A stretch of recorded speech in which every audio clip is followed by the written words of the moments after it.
আবারও আলোচনায় জনপ্রিয় ইসলামী বক্তা ও ধর্মীয় আলোচক আবু তোহা মোহাম্মদ আদনান। ঘটনার সূত্রপাত তার দ্বিতীয় স্ত্রী সাবিকুন নাহারের একটি ফেসবুক পোস্টকে ঘিরে। তিনি নিজের ফেসবুক প্রোফাইলে এক দীর্ঘ পোস্টে স্বামীর বিরুদ্ধে ব্যক্তিগত কিছু অভিযোগ উত্থাপন করেন। তিনি দাবি করেন আবু তোহা তার কলেজ জীবনের এক বান্ধবীর সঙ্গে ঘনিষ্ঠ সম্পর্কে জড়িয়েছেন, যিনি বর্তমানে একজন এয়ার হোস্টেস। পোস্টে সাবিকুন নাহার লিখেন, এয়ার হোস্টেসদের মেবি সেলিব্রিটি পছন্দ, আর সেলিব্রিটিগণও মেবি এয়ার হোস্টেস ডিজার্ভ করে। আপনাদের ওস্তাদ আবু তোহা মোহাম্মদ আদনান প্রেমে মজেছেন জারিন জেবিন নামক তার 15 বছর পূর্বের কলেজ লাইফের প্রিয়তমা বর্তমান এয়ার হোস্টেজের। সেখানে তিনি আরও উল্লেখ করেন, আবু তোহা নিয়মিত ওই নারীর সঙ্গে যোগাযোগ রাখছেন, জারি রাখছেন একান্তে সাক্ষাৎ। এছাড়া ওই পোস্টে তিনি আদনান পরিচালিত প্রতিষ্ঠানগুলোতে নারী পুরুষের একত্রে ক্লাস করার সুযোগকে অবাধ মেলামেশা বলে আখ্যায়িত করেন এবং এটিকে ধর্মীয় শিক্ষার আড়ালে অনৈতিক সম্পর্ক গড়ে তোলার ক্ষেত্র বলেও মন্তব্য করেন তিনি।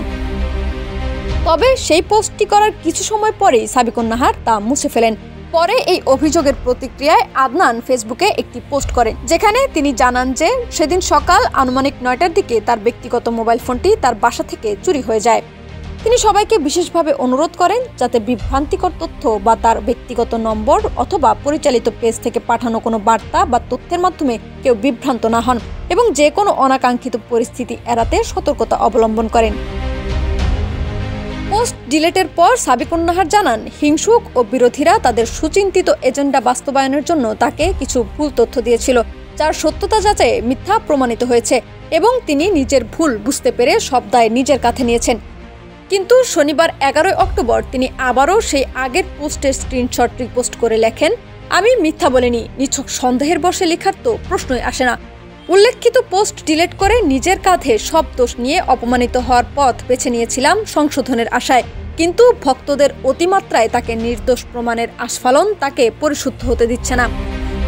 তিনি আরও লেখেন, আমার সত্য প্রকাশের ফলে যদি কেউ সচেতন হয় এবং তিনি চূড়ান্তভাবে সংশোধিত হন, তাতেই আমি শান্তি পাব। ঘটনাটি সামাজিক যোগাযোগ মাধ্যমে প্রকাশ পাওয়ার পর থেকেই ইসলামিক বক্তা আবু তোহা মোহাম্মদ আদনানকে ঘিরে চলছে নানান আলোচনা। কেউ কেউ এটিকে পারিবারিক বিষয় বলে উল্লেখ করে নীরবতা বজায় রাখার আহ্বান জানিয়েছেন, আবার কেউ কেউ ঘটনাটির বিষয়ে পরিষ্কার ব্যাখ্যা প্রত্যাশা করছেন। সামাজিক যোগাযোগ মাধ্যমে এই ঘটনাগুলো আদনানের ভক্ত ও সমালোচকদের মধ্যে ব্যাপক আলোচনা ও বিতর্কের জন্ম দিলেও এ বিষয়ে এখন পর্যন্ত আবু মোহাম্মদ আদনানের পক্ষ থেকে কোনো আনুষ্ঠানিক প্রতিক্রিয়া পাওয়া যায়নি। লাবনী আক্তার, ডেস্ক রিপোর্ট, বিপ্লবী বার্তা।